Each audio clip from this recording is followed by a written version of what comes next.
Shamps and Giggles. History, news, views, and reviews from a black perspective.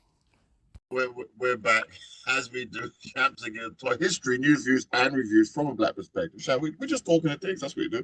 On a Friday night, relax, chill. Pour yourself a drink. I mean, this is just beautiful. Go on, man, not hot. Hot the things. Yeah, I just want to send a big shout out to the European champions, which is the England women's football team. They're in the championship now. I think it's in Slovakia they're playing. No, it's Sweden. No, Switzerland. The championships is the European championships. They played their first game, which they lost to France, which meant they had to win the next game. And they battered the Netherlands 4-0. A little mixed race young lady was the star of the show. 2 great goals. They're all back in it again now. They can defend their champions. They're good chance of actually defending their championship. So I want to send some big shouts out to them. That's the women's football team, right? Yes. Yep. What's her name? I've forgotten her name, but she wears number 7. Is her surname James? I'm not sure. She wears a number 7. Lauren She scored James. 2 goals. Lauren James. There we go, Lauren James. Yeah. And 2 cracking goals as well, mate. 2 cracking goals. Yeah. Lauren James. Wow.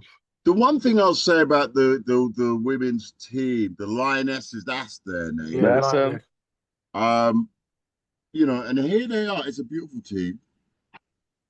You know, let me just be able to. And they actually play some real good football. Some men are just stupid and won't watch it, but they play some good football. I've enjoyed watching the women play. They're good. They're good. You know, one of the things people say is because women are obviously smaller than men, and the goal is still the same size. Yeah. So is it fair for this massive goal to be there? This tiny little woman is the goalkeeper. They're just as good, mate. I watch it all the time. Me and Gina watch it. They are just as good. They Yeah, are just watch as it all good, the but time. the goal's bigger than them, innit? Yeah. But they're great goalkeepers as well. They've got some great players, some strikers. And Lauren James, her brother plays for Chelsea. Wow. Yeah. Number 7 is here. There she is. There she is.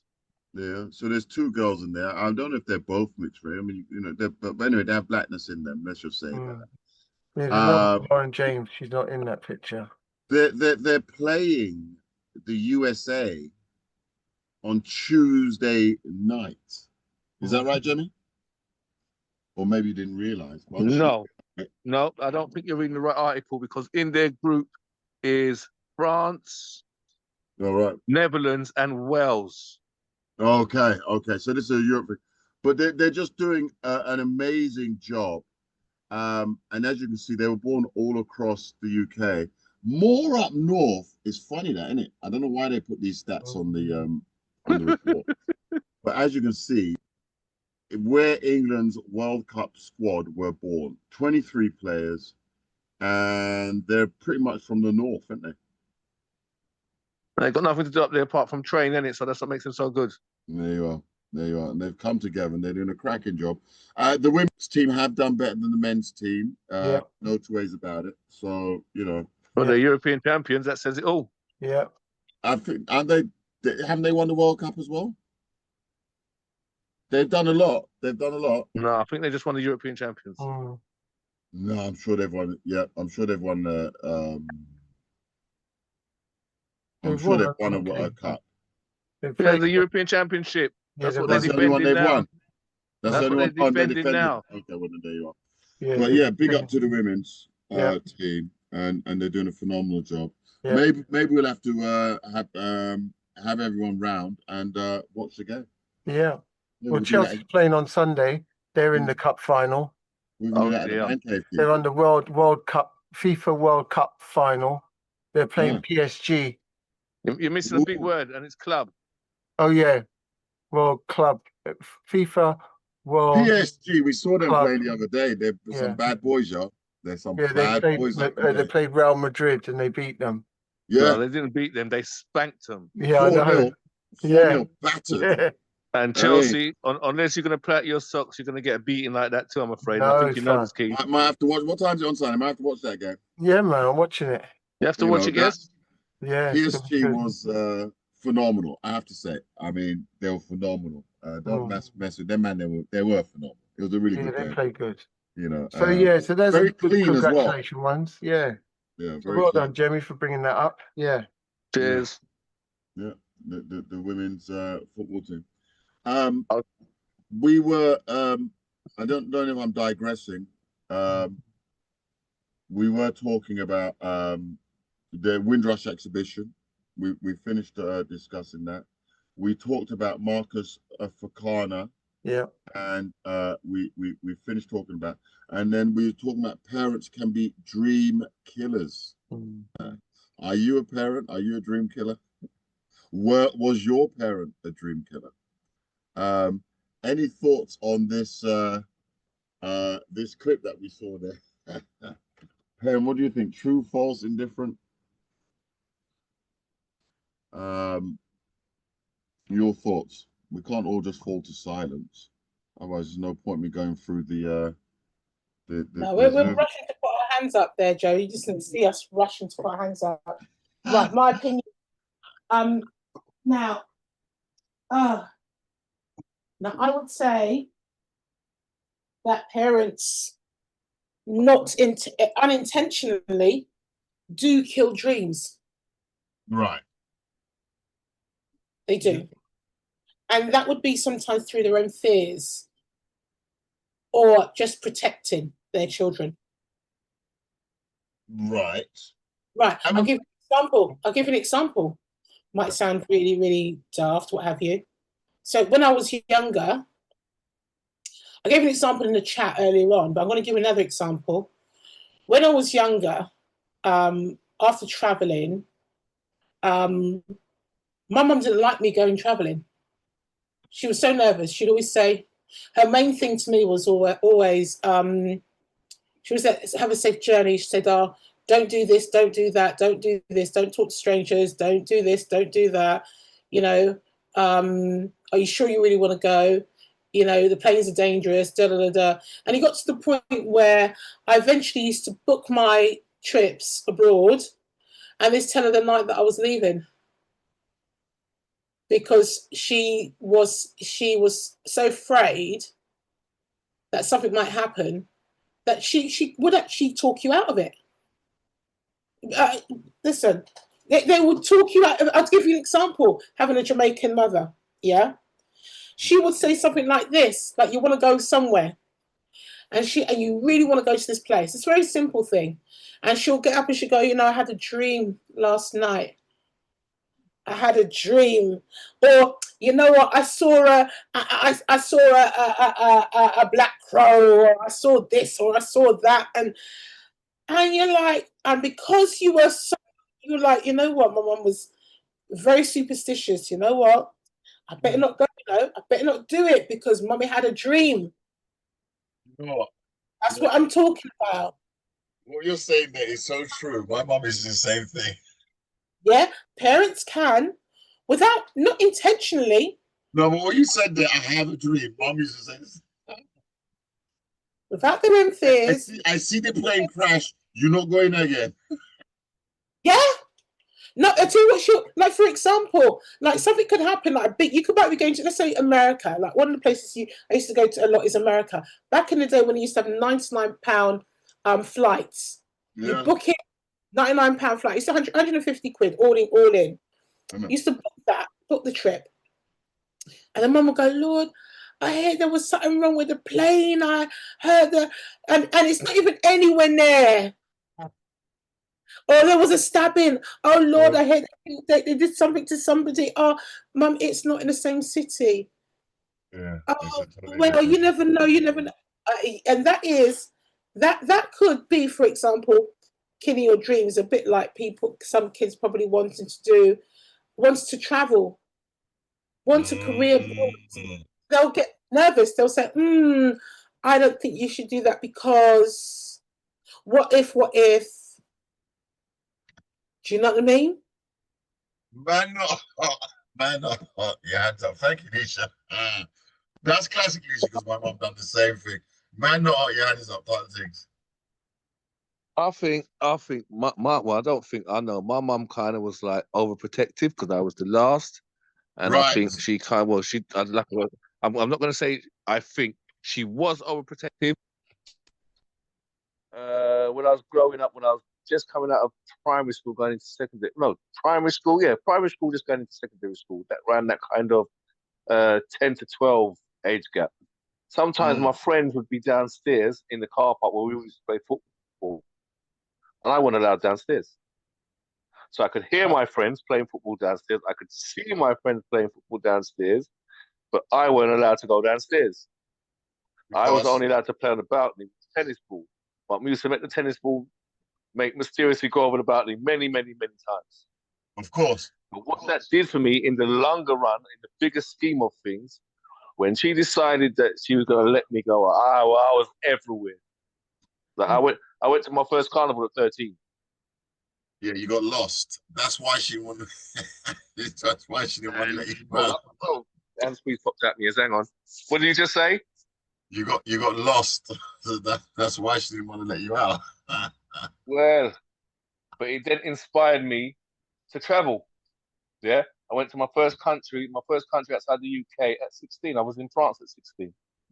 France? Yeah, was that a school trip or was that you did that No, privately? me and a friend. We went to France. Yeah. Yeah, we used to do the French trip. We got on the ferry and we went to France. No less. We went to go to France. And then at 17, I spent 6 months in Italy. Well done, mate. That's a long time. It inspired me to explore. Did you learn Italian whilst you was out there for 6 months? Broken Italian. Remember, we never had no Google for talking. We never had a translate for talking. Them time there, so you know. Okay, I'll follow up with you on that one. Leisha, your hand is up. Appreciate that, Jeremy. I'm sorry, man, he's not hot. Thank you. Just by my name, young man. Man's not hot went feral, as I put in the chat. Because he was restricted, he decided, that's it, I'm going all in. He didn't even say Carnival, big one, and he decided to go Paris, even bigger. And he said, you know what, I'm doing Italy, bigger than Paris. Look, feral. That's what happens. You go feral if your parents try and burn your dreams. You go, you know what, especially if you're hard-headed. I was a hard-headed kid. Like, I'm going to don't care, I want to do it. You know, nothing's going to happen to me. Never thought anything was going to happen to me. And God willing, knock on wood, I'm absolutely fine. But you see, that's just going to the minor little things. But there are some parents who do ruin your dreams. Well, yeah, it depends on how far they're going to go to do that. I mean, if they ship you out to another country, well, you're toast at that point, aren't you? And as you say, it's in many respects, parents, it's their own fears, isn't it? That they're projecting onto you. Well-meaning, they're not meaning anything by it. But of course, if you fall for it, I don't know. And it's hard to say if you fall for it, you know. Because sometimes you can believe them and not go anywhere. Sometimes you can be like, no, mum, it's fine, man. It's fine. I'm going and still going, you know, everything's all good. So Cassandra's got her hand, or is it Mark? Nice, me. You know, I compare with everything that everyone is saying. I think that something I learned over the years is, you know, we're talking about parents. Parents is a role. It's something that we call these individuals. But what we're not really thinking about, or often never think about, is that these were individuals that had their own dreams, aspirations, and experiences that they are variously passing on. So as you were saying, Joe, it's you know, often they have their children's living their lives through their eyes. That's why you get these parents that throw their children into wrestling and they throw their children into boxing because they're failed boxers or they're failed entertainers and all the rest of it. Yeah. And they're trying to have this dream that they had come out in their kids. Yeah. Right. With various, you know, consequences at the end of that. But you're also dealing with people who have whatever experience they have. We've got parents who are coming from other countries with their superstitions, as you mentioned there. And that's driven how they think, you know, their belief systems, like them are very religious and these kind of things. And this is what they're imparting, and it's all they know. You know what I mean? And now they're dropping this foreign country with all of the things that they've encountered, haven't necessarily spoken about racism and these kind of things, and they're just trying to do whatever it is that they can do in the best way that they can do it. You know what I mean? Yeah. And I was one of those kids that I went feral. I would jump the fence. You know what I mean? And all my friends jumped the fence. Yeah. And I can look back and I can say, you know, there was some good teaching in there. I had to find things out for myself. I'm glad I did. I'm here to tell the story. I think that my character is my character. I was always going to jump the fence anyway. Yeah. Right. Um, Instinctive. yeah. And, you know, people have to find out things for themselves. But at the same time, I do rate people who they've only ever stayed in their lane. Yeah. They just do that thing. And 40, 50 years later, they're just doing that thing. They're still doing it. Yeah. Still doing that thing. They've never been in trouble. They've never done, you know, they've never gone to what Nisha said, feral. Yeah. So, you know, each to their own. And I think also as well, you know, you can think that you are imparting amazing, you know, knowledge and experience in your children. That's not what they're taking from you.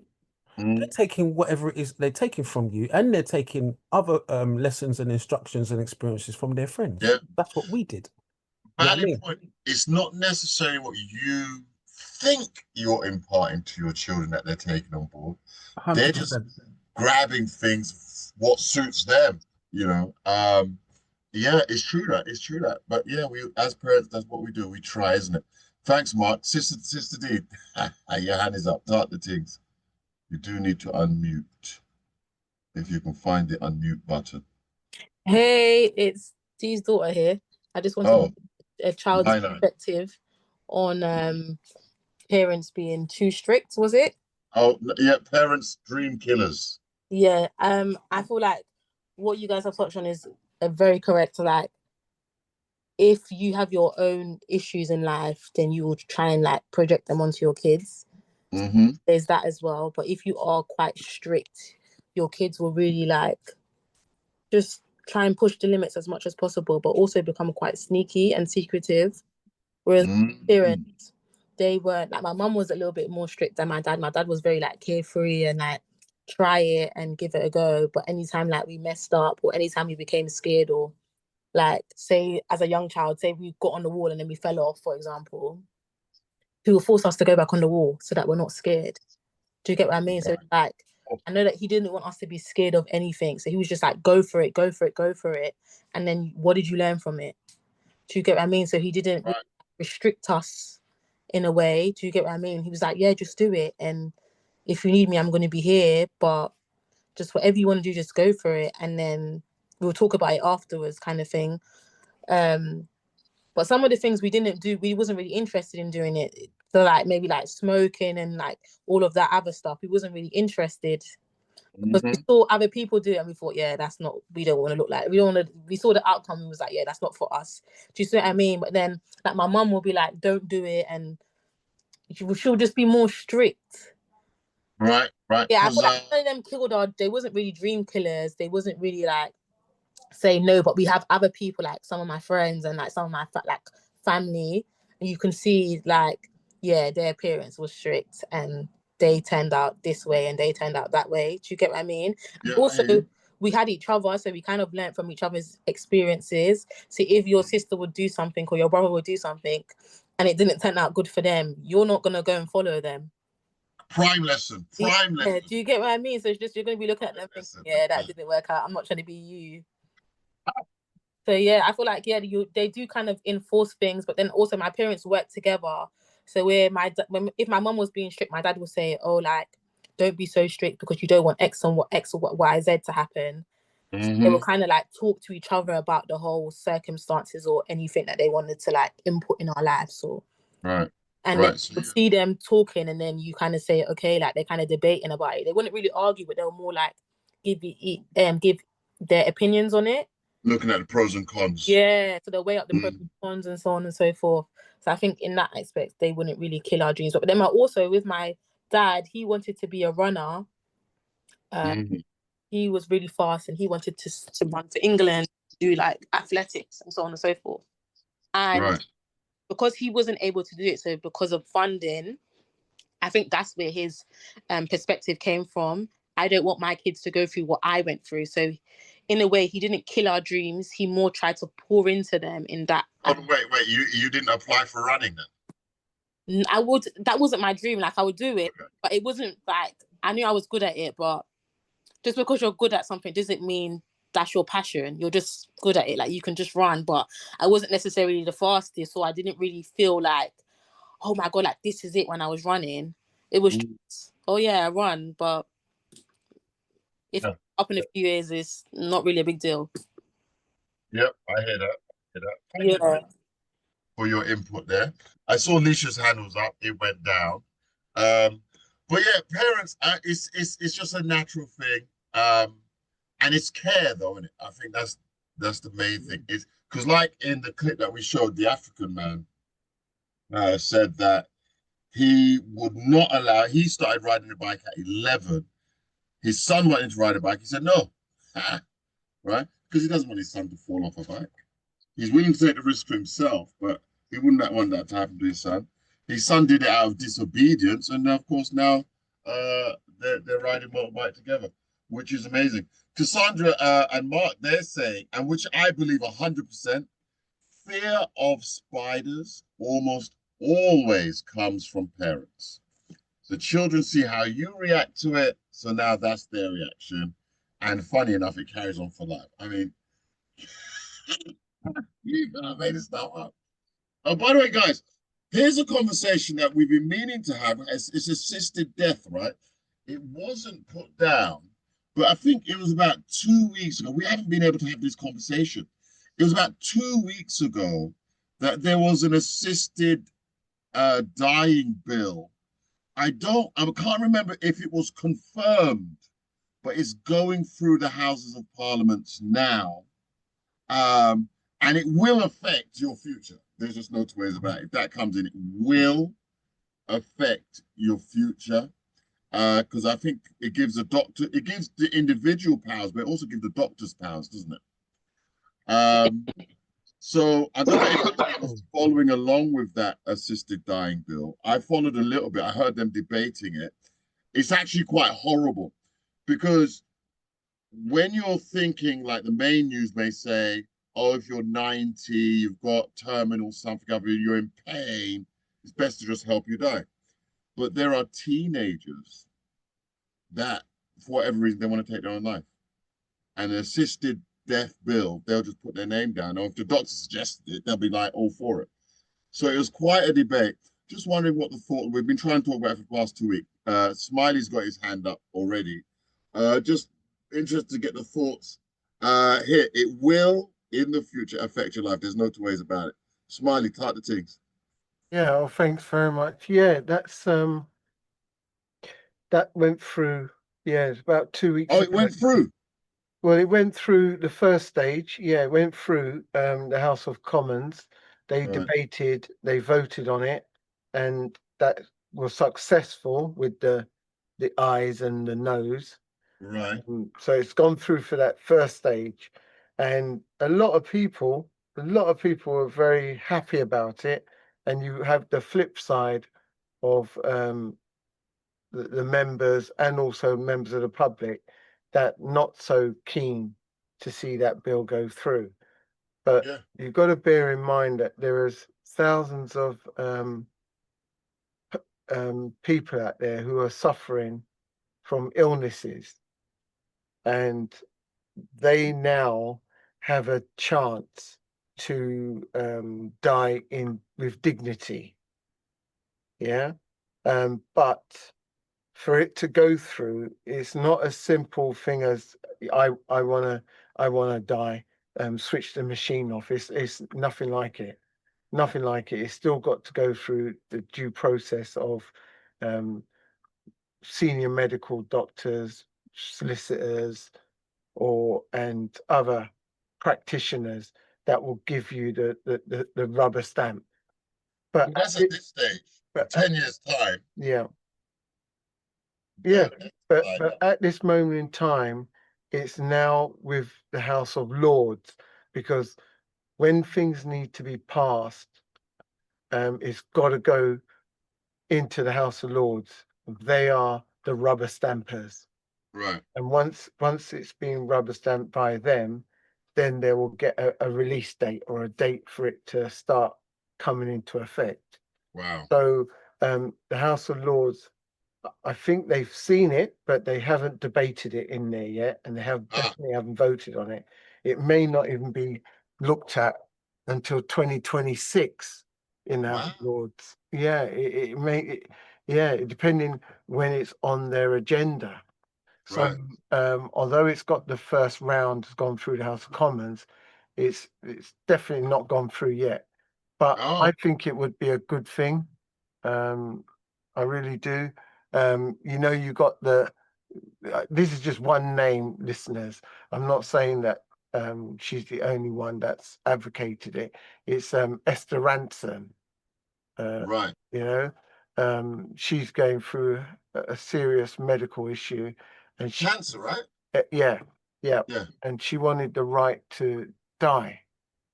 Hence why she left the country and gone abroad, because assisted dying is well happening. I think it's in Sweden or Switzerland.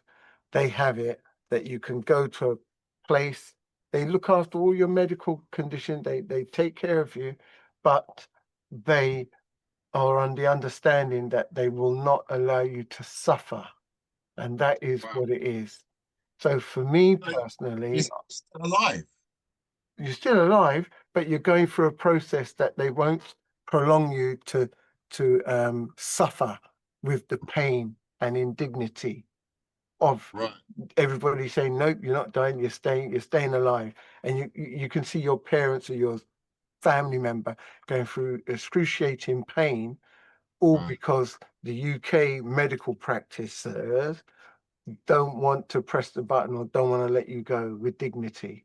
Now, hands up, the moments, let's say, I mean, it's not nice to see, right? You've probably seen it, Keith, when a parent is in their last moments, especially if it's been something like cancer, it's been long-term illness or something. They're in the hospital bed, they're bedridden, and losing a lot of weight. I mean, it can look quite horrible, actually, to be fair. So the aspect of dignity you're saying is in the sense that nothing can be done for them. They're terminally ill. And therefore, let's allow them just to move on to peaceful rest. Right. Yeah. The thing about the bill, though, is that you get young people who, everything's mental health now, isn't it, right? And there's a whole pool of young people in this mental health bracket where they just want to take their life.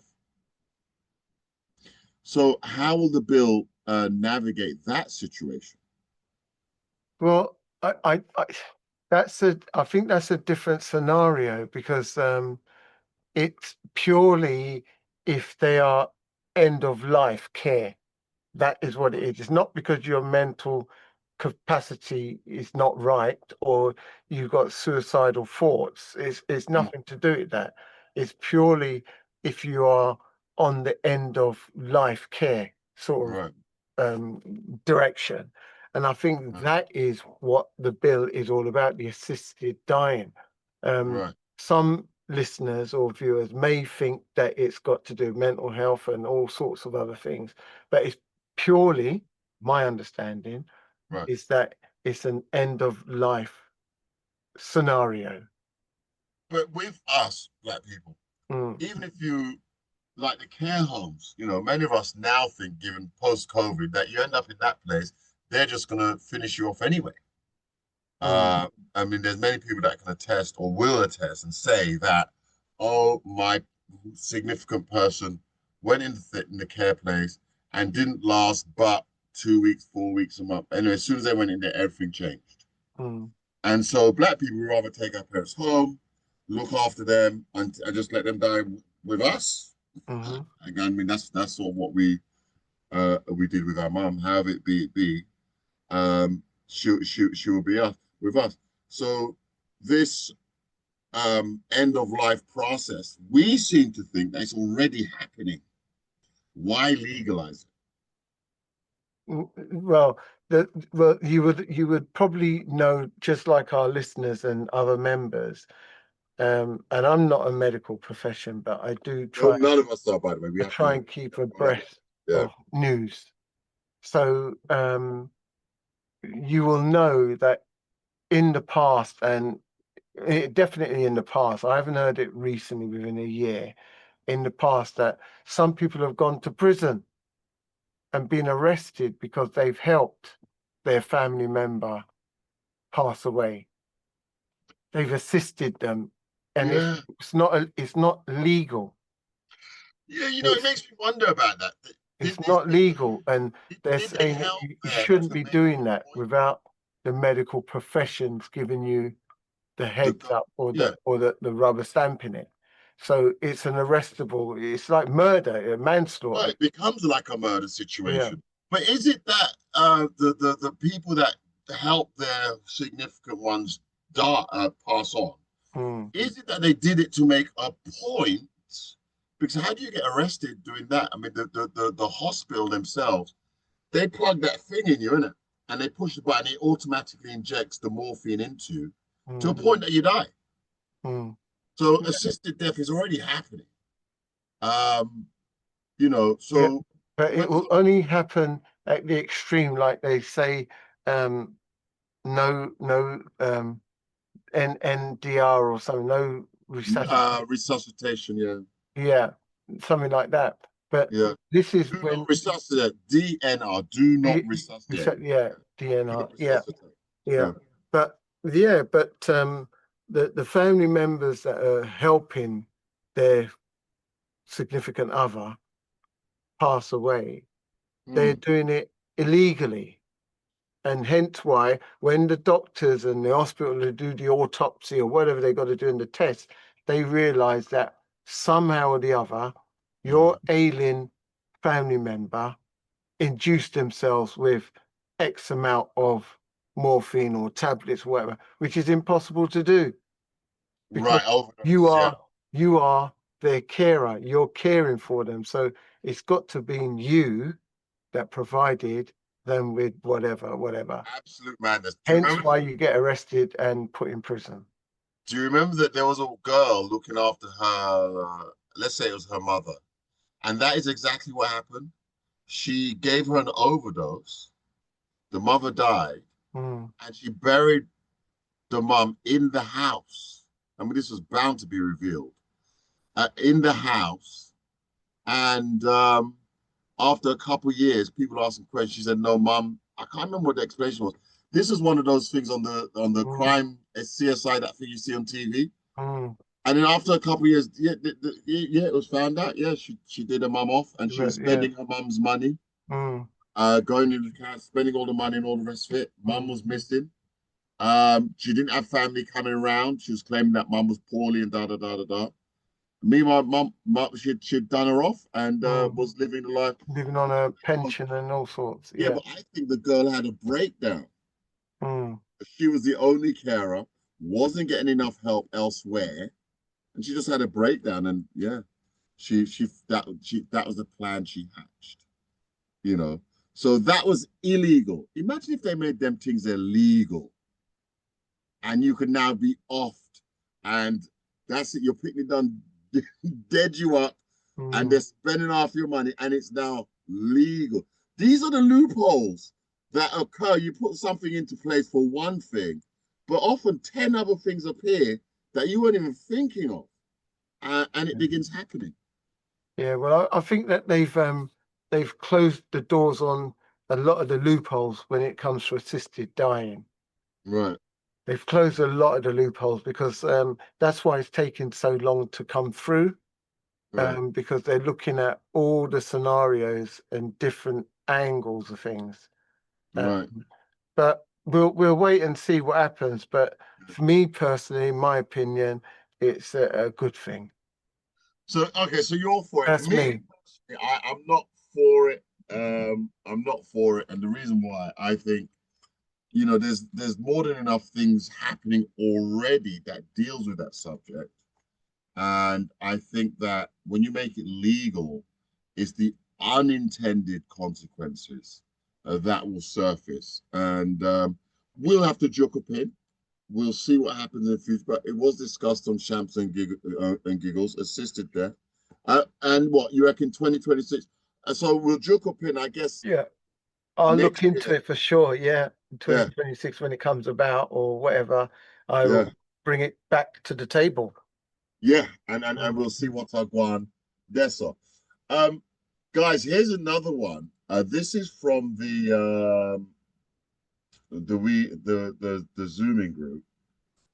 I can't look back to see who posted it right now because I've already pulled it up. But here it is. Take a look at this one. This is one for all of us.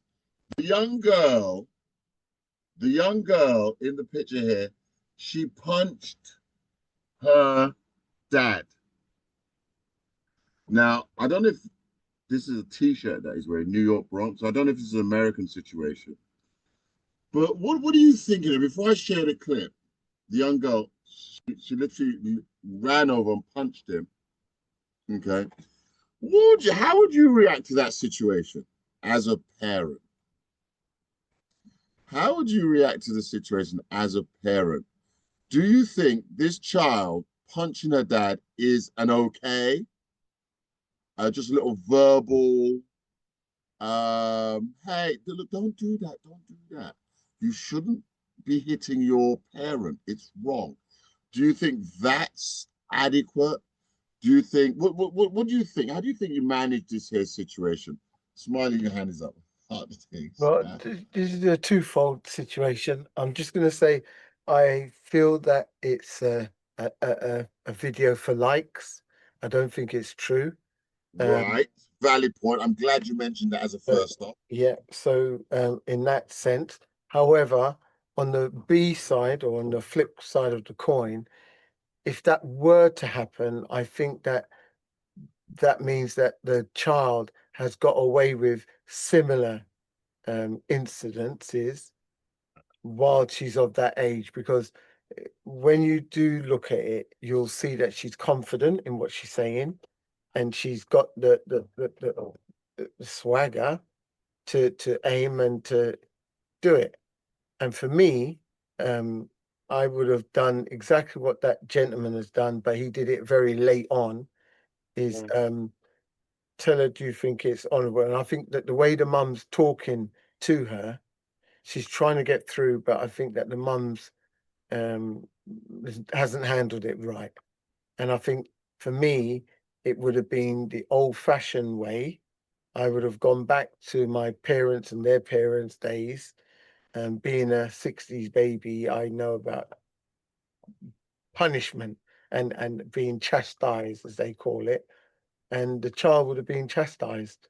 Done. Oh, there you go. So maybe others haven't seen the video. Obviously, you had the advantage of seeing it. Let's just have a look and see what's going on. But she literally reached over and punched. It happens very quick. It happens now. So let's just be aware. It's going to happen as soon as I hit the button, really. But let's see what's going on. Oh! How you going work, lads? Go, you alright? Get off of her. Wait, what are you doing? To punch you. I didn't say show how you feel. I said express it with your mouth. You see what you did? You hear me? No. You see what you did? Let me deal with it. You see what you did, though? I said talk to you. This is why you can't. I just did. I wanted to punch you. No. What the bum work, little bit here? Come here. Don't play yourself, Miss Scott. No. Over there. Just over there. I am talking to that. I said I wanted to punch him. Charlotte, Yo, what the bum expressing how you feel doesn't mean to show it. Talk about it. I want to do a lot of things, but I don't do it. I talk about things, you hear me? You don't just do it. That's taking full action. I'm not asking for that. Alright, come. Punch me now. Move. Excuse me. The hell is wrong? No. She just punched me. She just punched me, literally. This is why you condone it, right? Oh! How you going work, lads? Go, you alright? Get off of her. Wait. So I think you guys saw. Oh, Toronto's in the building. What's going? We're just talking about parenting, and here's a clip where the little girl punched her dad, and was very, very deliberate in her action of punching. It was very deliberate. Anyone can see the deliberateness here. As I talk, oh, how do you do? If you just have a look, you know, she reached out and punched him, and she's literally saying that's what she wanted to do. She wanted, look, I just did. I wanted to punch you. She wanted to punch him. Am I showing this right? Share, sorry. Yeah, here. So the mum's explaining that, you know, you don't do it, you talk about things. And the dad was trying to pull up the little girl on her actions. And of course, he's going to step further now. He's got the belt, which, as Keith was saying, going back there she just punched him. As Keith was saying, going back to the 60s, the belt obviously did sort out many, many, many things back in the day. The mother here in this situation seems to be about talk. Daddy seems to be about action. So it's just of interest to see if anyone caught sight of it and, you know, felt that, you know, something was right or wrong in this situation. Alicia, you got your hand up. Let's start the takes. Well, you know me, I've always got strong views. Yeah. Absolutely. I think this is good for the community, though, because in the community, there's so many families. How do I do this? How do I deal with this? How do I deal with that? So is it right? Is it wrong? And it's good to have, you know, an outside view, so to speak. So Keith was right, though. It could be for views, but from what we've seen... No, it's not real. It's a skit. It's a skit. And they do these skits for different things, this couple, whatever they do. Now, just a scenario, we base it on the scenario. Right. This is a child, a little girl. She lashes out at her, let's quote unquote, dad, father. Right. Doesn't hit him really, just lashes out. He catches the hand. He gets angry. He runs off while the mother comes and speaks to her daughter calmly. And he brings a belt. Then he's screaming and shouting, "This is all because of you. Look what she did to me. She punched me." I mean, he's a child. He can't control his emotions. What the hell is he doing? Look, pointing. We're showing a video. Pointing, shouting at the little child. Who does that? You're drawing a belt for a little girl and he grabbed her up like that and puts his finger in her face. I read the comments it was on YouTube. I read the comments and a number of people who agreed that this child should be whooped. All right, because she was wrong for hitting her father, the man. She never hit him. She struck out to hit him. He caught her hand and he's run off. Look at him, run off to go and get the belt. Now tell me, all right, if a man had done that, do you think he'd be running out to go and get a belt for the man? Punch it back. Who takes for somebody who can't control their own emotions like that? A big man who is twice her size and a grown person putting his finger in her face, shouting at her with a belt, that's threatening behavior. What you're teaching your daughter, that for me is just wrong. I don't think any father should ever put their hands on their daughters. Absolutely never. It is the wrong thing to do. And it doesn't bide very well with me. I don't think it's I don't know what they were trying to teach or what anybody got out of it, but I found it quite wrong, really, really wrong. I've got very strong views about abuse and children. So let's just scroll back a bit. So, because you put the word abuse in the mix. So, you know, when we grew up as kids, that was standard practice. We would get the belt, right? I don't know if you got the belt. Maybe you didn't. I did. Well, mine was the whip. We had a hedge out the front, so the whip was often used. Yeah, but the thing we're not talking about when we were young. This is irrelevant when we were young. No, we're talking about now. We're talking about now, not when we were young. We're talking about now. Because when we were young, we didn't have mobile phones and internet and blah, blah, blah. Like, we didn't have that. Now, we're talking about young kids who are children, where we know better now that to bring a strap to a child is not the right way to communicate. You don't communicate the way how you no, absolutely wrong. Because if she was wrong to hit him, if she was wrong to hit him out of anger, why should he retaliate and hit her? That's stupid. He's the adult. He's got no emotional. That's a disciplined situation. He's not retaliating. He's providing discipline to show her that she should not strike her parents. No. It's not disciplining because he hasn't said anything. All he's done is shout, get angry, aggressive, run out like a child, grab a belt, and come back and grabbed her by the collar. But the wife, assumably it's his wife, she intervened and she appeared to be doing most of the talking, not enabling him to talk and deal with it. So in other words, she jumped in to handle the situation, so to speak. She wasn't really allowing him to handle it. No, because he ran out to go and get a belt. No, but that's because as they were in the discussion there. No. Let's have a look. No. Have a he look. Ran out to get the belt because the mother had jumped in and was trying. Look. The mother's jumped in between them, right? Yeah, I was taking over. She's talking to the daughter, and then the father there is saying, "See what you're doing? You're condoning the behavior." That's what's happening. It's because the way he retaliated. Look, when she hit him, he grabbed her as though he's going to. The belt hasn't come into the mix yet.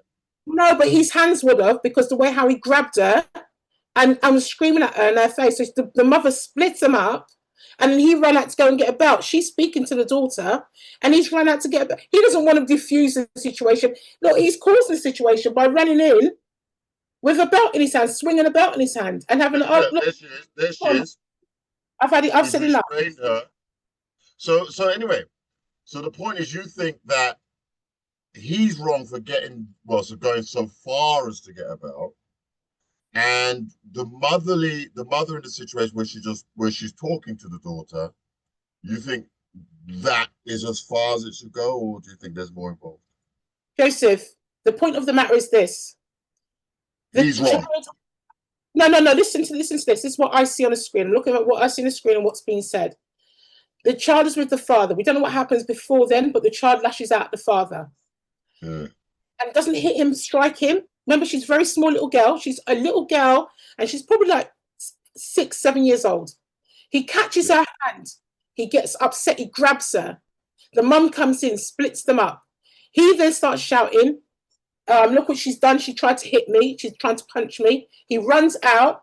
She's speaking to her daughter, left with the daughter, and she says to the daughter, "You're not supposed to do that." She tries to explain that what she did was wrong. And he comes in, swinging a belt in his hand, saying, "Look, this is what you condone. This is because of you. This is why she's the way she is." Like, come on now. He's not diffusing the situation. He is causing the situation. He's acting like a child. He has no control over his emotions. He's got no control at all. He does not know. He does not know how to drop this, to stand back. This is not a man he's arguing with. It's a child, Joseph. It's a child. I would love to see him with his friends when he's out. Like, if his friends was to push him, would he do the same? Would he go and get a belt and start whooping people? I don't think so.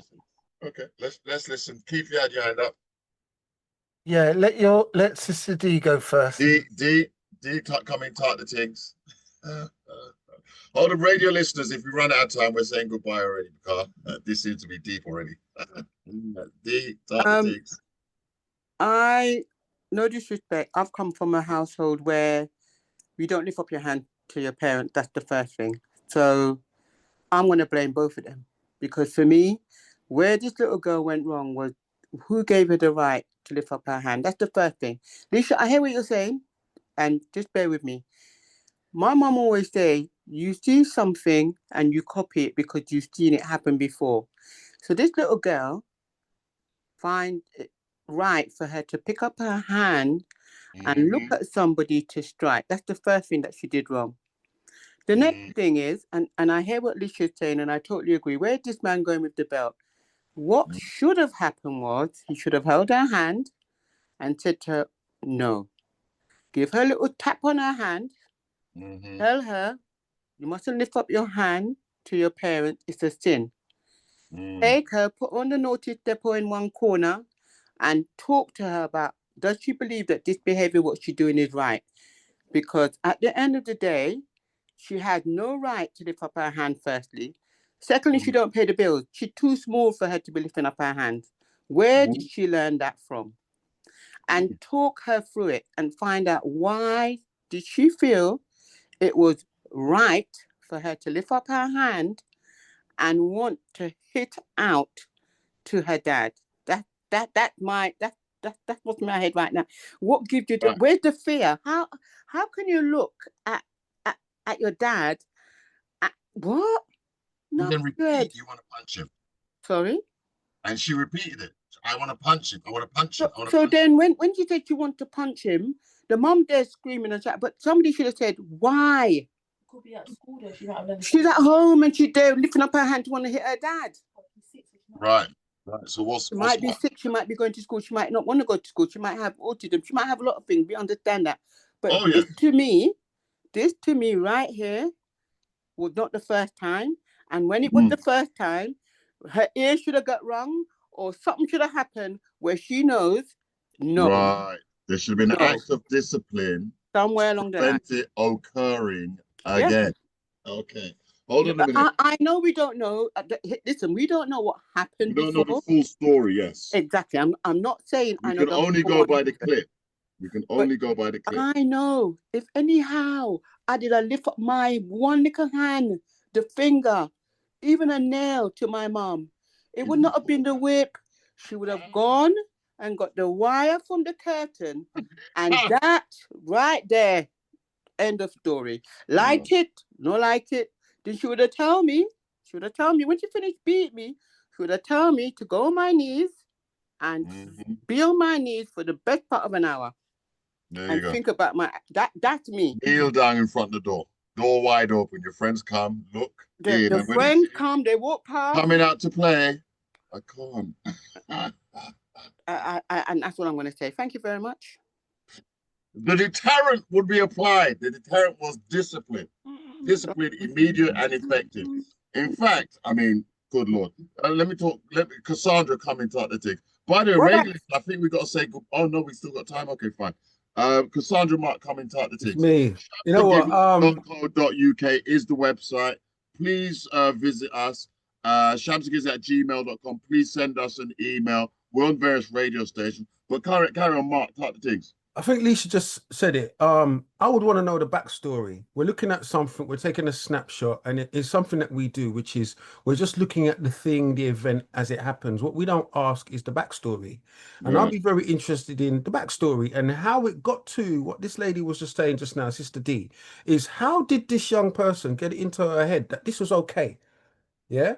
And that, as we were talking about, it's interesting because it connects to something that we were talking about what do children take from their parents, or what do children pick up, and where do they pick these things up? And for her to then first lash out against that, assuming this is a real piece of footage, yeah, and then say she wants to thump him again, she's got that from somewhere, and somewhere in her head it's been okayed. Yeah. And I mean, I don't know what to really, I don't want to throw aspersions and say, well, the mum's got a big part to play in this, because if we say daddy's little girl, mummy's little boy, there's something in that. There's something in the way that the male parent and the female parent work with the male boy and the female male child and the female child. There's something in that. And that's why I'm saying it's interesting to see. Now, for his, I think Lisa was saying his response to go and pick up belt and wear it. Listen, you've already lost the plot. From you're going to go and do that, the whole point about why we're even talking about this is violence, right? We're saying the young child is being violent to the dad in this instance, yeah?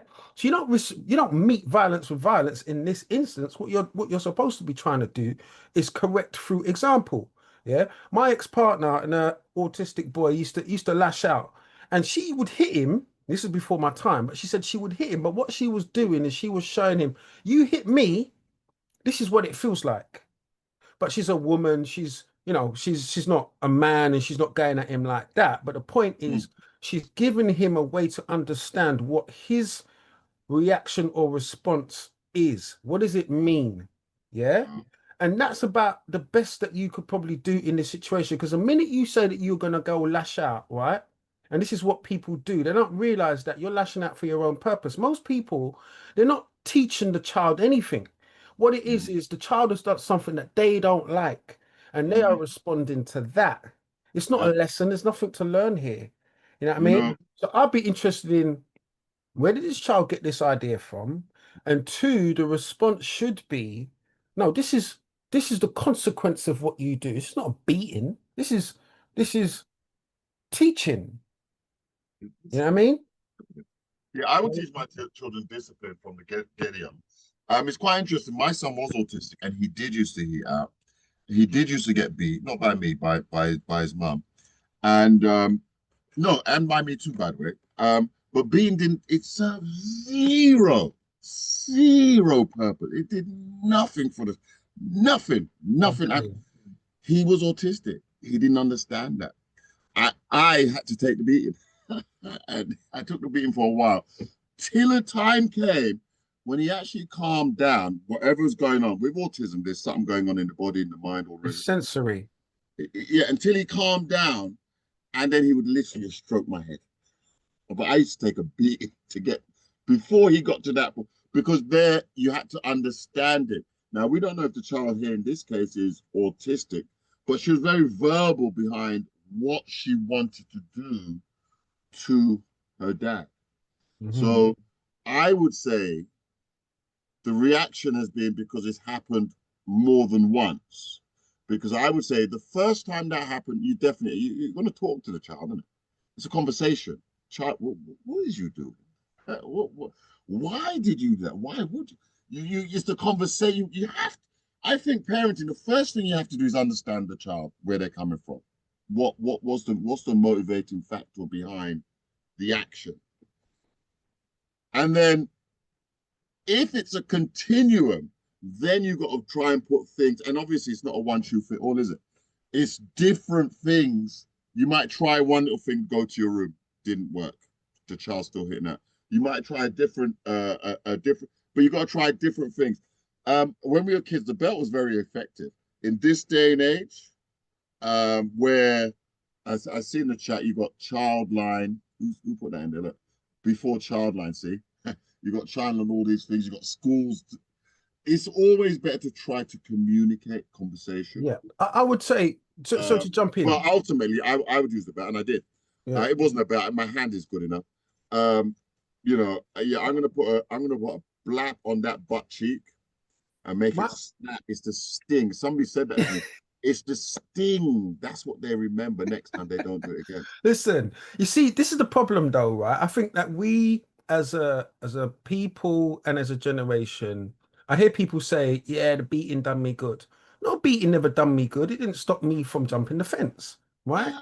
But what it is as well is some people do take that and it makes them, it conforms them, or, you know, it limits their behavior or something like that. And then you get other people, it turns them into bullies.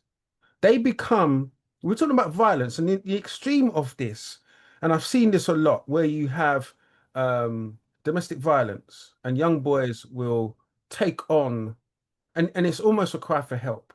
And they become violent themselves, and they will lash out in different scenarios, or lash out at their siblings and, you know, parents or whoever. But it's a cry for help. They've seen something, they've experienced something. The only way that they understand how to express what they've experienced is through violence. This is an error that we are making because we're perpetuating something that we don't really understand where this is going to go, where this potentially will end up. I get it. It's like, you know, let's nip this shit in the bud and this is how we're going to do it. But as I said, this is spur of the moment. This is, you know, momentary act. What we're not thinking about is the history, and we're not thinking about where this can go. As you said, it's like, this could be the second, third, fourth time this child is lashing out. So clearly this behavior hasn't been nipped in the bud. And now we are hit where we are. How are you going to nip it in the bud? Right. Well, she's still young, so there's still time. Leisha, you got your hand up. Listeners, we are saying goodbye as we're talking. Go on, Leisha, type things. I was going to say there are wars going on. So Ukraine and Russia. Russia wants a peace. Ukraine saying no. All right. So Russia says, right, I want to bomb you. He bombs you. What does Ukraine do? Bombs them back. They're all bombing each other. They're all fighting. Everybody's fighting. Fighting. Nobody wants to talk. Yeah. It doesn't get any better. It gets worse. Yeah. So you've got a child who you're raising. Child's impressionable. We don't know what's going on in the house. For a child to lash out, okay, we can say ADHD, learning difficulties. We could probably say they've probably seen the parents lash out at each other. But what I find really disgusting is that this man has no control. Could you imagine if the mother wasn't there and didn't separate them? What would he have done? Would he have beat her to the point where she was? I just give her 10 off. He might have got the bet up to show the mother something, to show the mother that this child needs discipline, and just talk is not good enough. No. But the thing about it, Joseph, the child calmed down with the mum. Like, she could be disciplined, but something must have happened before. Or to get a belt for a child, as a man to beat a child with a belt, a girl with a child with a belt, I think that's disgusting personally. Like I wouldn't, if I had a child and my partner did that to my child, I would have to really seriously think about whether or not I want that person near my child. 100%. 100%. I couldn't keep them together alone. Absolutely not. You will do something bad to my child. I can't trust you. Because he's his child as well. No, because you flipped out over something very small. The child hit you, and you decided you're going to run around the whole house looking for a belt. Like, who does that? Who does that? I mean, the show is about over now, so we have to say goodbye to the radio listeners. Keith, okay, we have to talk about the various radio stations that were. There's quite a few. But visit the website, shabsandgiggles.co.uk. Radio listeners, we do have to say goodbye because it's the time. It's a cracking show.